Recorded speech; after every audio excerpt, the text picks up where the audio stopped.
حلفائها في الجمهورية الإسلامية الإيرانية، وبفضل أصدقائنا في الاتحاد الروسي، وبفضل حلفائنا في حزب الله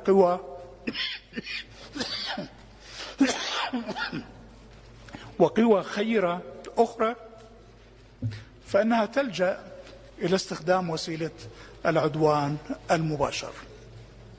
أنا أقول أننا في كل يوم نرد على هذه الاعتداءات الإسرائيلية.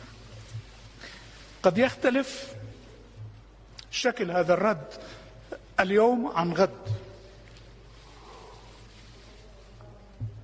واليوم عن الأمس،